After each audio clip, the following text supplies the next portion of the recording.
4 साल पहले की बात है। सैंड माफिया द्वारा अपनी सामला ज़मीन को खुदाई से बचाने की रात के समय गया था, तब मेरे पर उन्होंने गोली भी चलाई।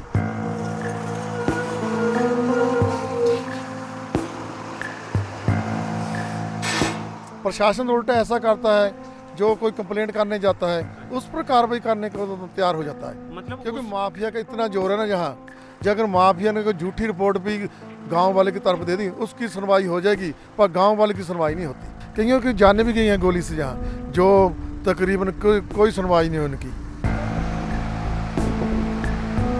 इस नदी में बहुत सारे लोग भी डूब के मरे हैं। देखिए ये रेत है, ये वो रेत है जो आजकल पूरे पंजाब की सियासत में छाई हुई है, क्योंकि पंजाब में अगर कोई सबसे बड़ा मुद्दा है इस वक्त वो है सैंड माइनिंग का। ये जो खाली सड़क देख रहे हो ये पक्की सड़क होनी चाहिए थी। यहाँ के लोकल्स के मुताबिक ये जो सड़क है ये सरकारी सड़क है, यहाँ से लोग चलकर दूसरी तरफ जाते, लेकिन ऐसा नहीं हो पाया। ऐसा इसलिए नहीं हो पाया क्योंकि जिस सड़क को आप डिक्लाइनिंग नीचे 40 फुट तक देख रहे हो, असल में ये सड़क प्लेन थी 30 फुट और ये ऐसे ही सड़क सीधे जाती थी। लेकिन आज ये सड़क 40 फुट नीचे है क्योंकि यहाँ पर पिछले 14 साल से लगातार सैंड माइनिंग होती रही। ये आप देख सकते हैं पीछे एक सुआं है, ये एक ऐसा पानी का एक तरह से नदी सी है प्राकृतिक, जो आगे जाकर सतलुज दरिया में मिलती है। तो पूरी आनंदपुर साहिब की ये बेल्ट है, ये वो जगह है जो हम आज आपको दिखाएंगे, जिसके बारे में जो बाहर या कह सकते हैं पंजाब के लोकल चैनल्स भी बात नहीं करते कि कैसे किस तरह से सैंड माइनिंग यहाँ पर चल रही है।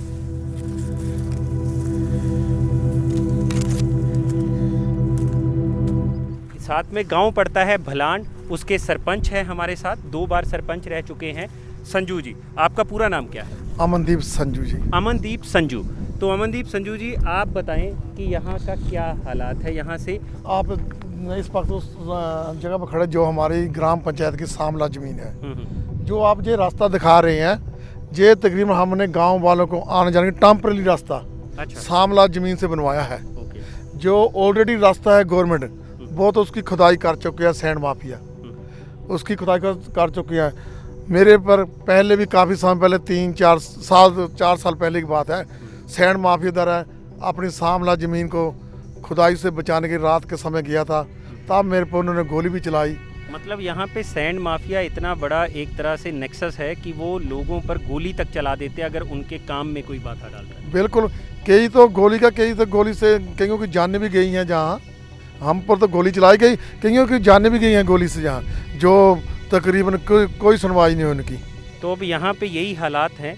तो अभी हम आपको चलेंगे और दिखाएंगे पूरी तरह से कि किस तरह से ये रेत माफिया काम कर रहा है और किस तरह से बाकी चीज़ें यहाँ पर हो रही हैं।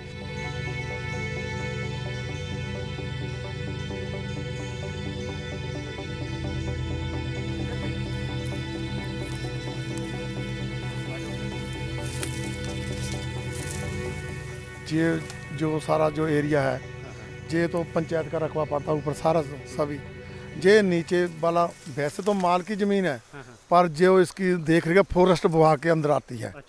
जैसे कोई भी दफ़ा की चीज़ हो, दफ़ा से वहाँ से दरख्त भी काटना हो, तब भी फॉरेस्ट डिपार्टमेंट की वो चाहिए। हाँ, फॉरेस्ट चाहिए। पर लेकिन तो खनन माफिया, जहाँ देख लो आप 30 फुट से तकरीबन जो खुदाई कर रखी है। तो यहाँ पर जो माइनिंग होती है, ऐसे तो नहीं है कि 3 फुट ज़मीन थी और आज 40 फुट नीचे जा चुकी है, तो ये एक दिन का तो काम नहीं है।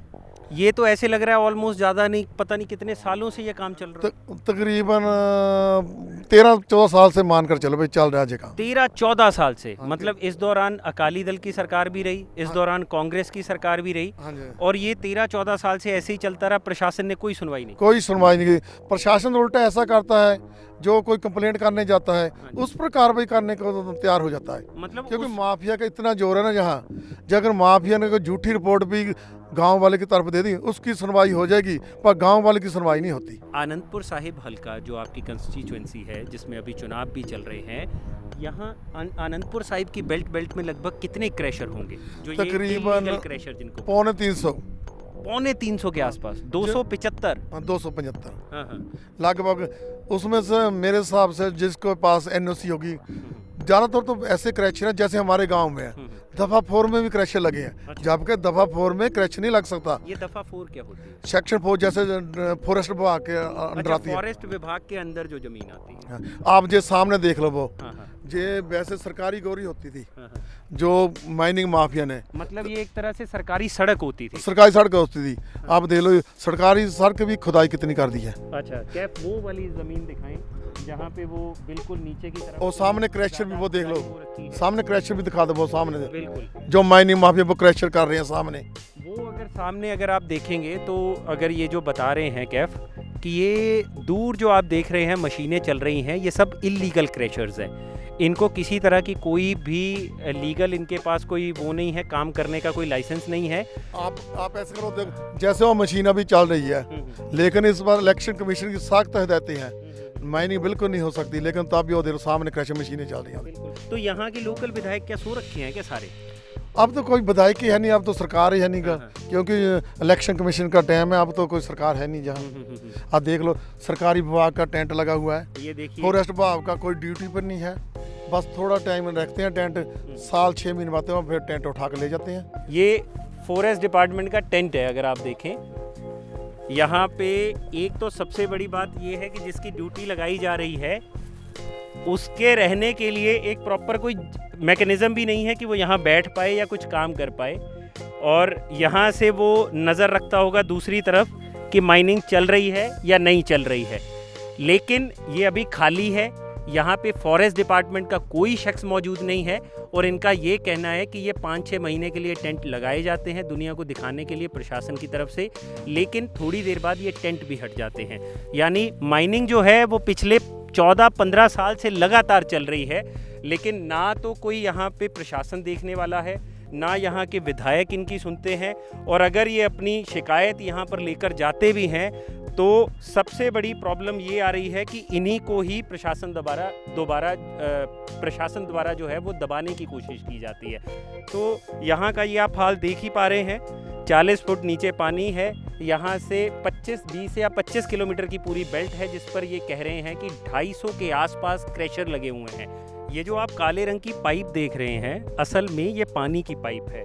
नीचे से पानी जो है वो ऊपर आता होगा, लेकिन ये जो पाइप है ये खुदाई के बाद बाहर दिखनी शुरू हुई है।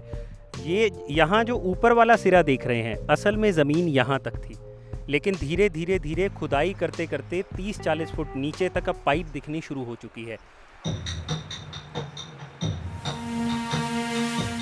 इस नदी में बहुत सारे लोग भी डूब के मरे हैं। अच्छा, वो हाँ, ओके। गैर कानूनी माइनिंग से ना जो खड्डे पड़े हुए हैं, हम्म। जो पानी डूंगा हो गया है, उसके कारण बहुत से लोग इधर मतलब जान को आ बैठे हैं। ये जो लोग मरे ये इसलिए कि हाँ। उधर के लोग इधर क्रॉस हाँ, कर रहे क्रॉस होंगे करते और इन्होंने ज़मीन खोद दी हाँ जी, और वो गहराई ज़्यादा हो गई तो उसमें डूब के मर गए। बिल्कुल।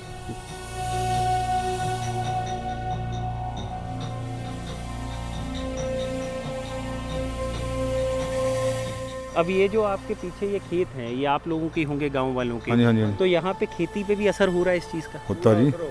किस तरह से? कैसा? बात ऐसा ना, हम पानी लगाते फसल को, हाँ, हाँ। हमारे बोर सूख के दोबारा करवाए। अभी पानी का लेवल इतना डाउन हो गया, जो इंजन वाला है उसकी 25-30 फुट कैपेसिटी है, बिल्कुल। उसके नीचे पानी चल गया, पानी नहीं उठाएगा। अच्छा। मोटर की किसी पास हिम्मत है या नहीं है, 2 लाख के पास बोर होगा, फिर मोटर लगा, 3 लाख के नहीं है, नहीं लगाएगा। मतलब इनका ये कहना है कि इनकी जो पानी निकालने वाला जो इनका इंजन होता है, तो उसकी कैपेसिटी है कि वो 25 फुट से ज़्यादा से पानी नहीं उठा सकता।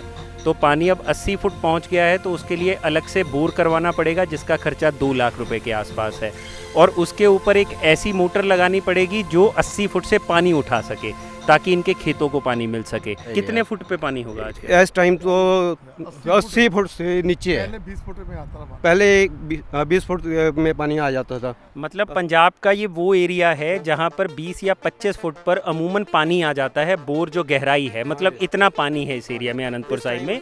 लेकिन यहाँ कितने फुट हो चुका है?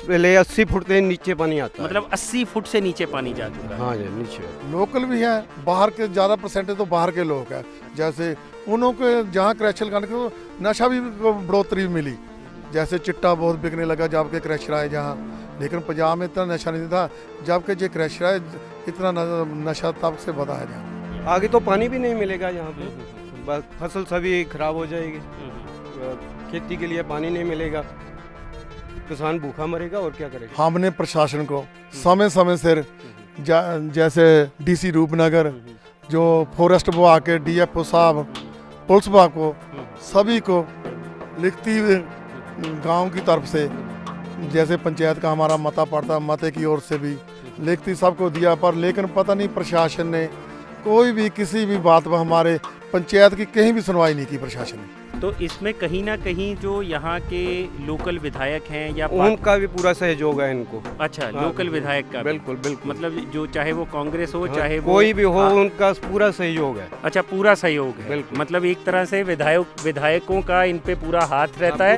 और ये जो सैंड माफिया है बस उन्हीं की देखरेख में चल रहा है। अच्छा, उन्हीं की देखरेख में चल रहा है।